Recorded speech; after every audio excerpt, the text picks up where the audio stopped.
நாம் தமிழர் கட்சியோட தகவல் தொழில்நுட்ப பாசறையில் இருக்கேன். நேற்று வந்து இந்த செய்தி தெரிஞ்சதுக்கப்புறம் அண்ணன் எனக்கு செல்வராஜ் அண்ணன் வந்து எனக்கு கூப்பிட்டு வந்தார். அதுக்கப்புறம் அந்த செய்தி நான் ஃபாலோ பண்ணி பேசிட்டு இருந்தேன். அவர் இறந்து வந்து அவர் உடலை வந்து திருவரங்கம் அரசு மருத்துவமனைக்கு வந்து கொண்டு வந்திருந்தாங்க. அது அங்கேயே இருந்துச்சு. இவர் வந்து போயிட்டு வந்ததுக்கப்புறம் நாங்கள் பாடியை வாங்கிக்கிறோன்னு சொல்லிட்டு ஃபேமிலி எல்லாரும் வீட்டுக்கு போயிட்டாங்க. அடுத்த நாள் காலையில் வந்து நாங்கள் பாடியை கேட்க வரும்போது இங்கே வந்து பாடிக்கு சம்மந்தமாக எந்த ஒரு ரெஸ்பான்ஸுமே டாக்டர் சைடில் இருந்து எங்களுக்கு வரல. நாங்கள் பாடியை பற்றி கேட்கும்போது போலீஸ் ஸ்டேஷனில் போய் கேளுங்கிறாங்க. ஆனால் பாடி வந்து ஒரு தேர்ட் பார்ட்டி இவங்க ஃபேமிலி நபர் யாருமே சைன் பண்ணாமல் ஒரு தேர்ட் பார்ட்டி யாரோ வந்து சைன் பண்ணி பாடியை வாங்கிட்டு போய் ஊரில் வந்து நடு வீதியில் வந்து வச்சுட்டு போயிட்டாங்க.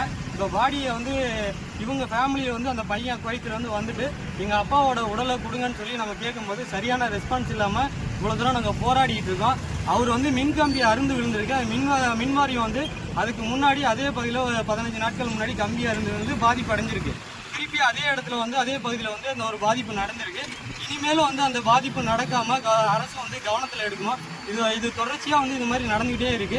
இப்போ அவரோட இறப்பு வந்து அரசோட ஊழியரோட கவனக்குறைவெல்லாம் நடந்திருக்கு. அதுக்கு இந்த தமிழ்நாடு அரசு வந்து சரியான நிவாரணம் வந்து நீதி மட்டும் அவங்களுக்கு கொடுக்கணும். இந்த குடும்பத்தையும் வந்து ஏழை எளிமை குடும்பத்துல இருந்து அவங்க அன்றாட வேலைக்கு போனதான் அவங்க உணவு. இந்த குடும்பத்துக்கு ஒரு நீதி கிடைக்கணும். இந்த குடும்பத்துக்கு அவங்களோட அப்பா அந்த பையனுக்கு அந்த அப்பாவை வந்து யார் எங்கே வச்சுருக்காங்க, யார் வாங்கிட்டு போனாங்கன்னு தெரில. அது எல்லாமே கொஞ்சம் விசாரித்து காவல்துறை வந்து ஒரு உடலை வந்து சரியான நபர் இந்த குடும்பத்தில் வந்து ஒப்படைக்கணும். இதுதான் எங்களோட கோரிக்கை.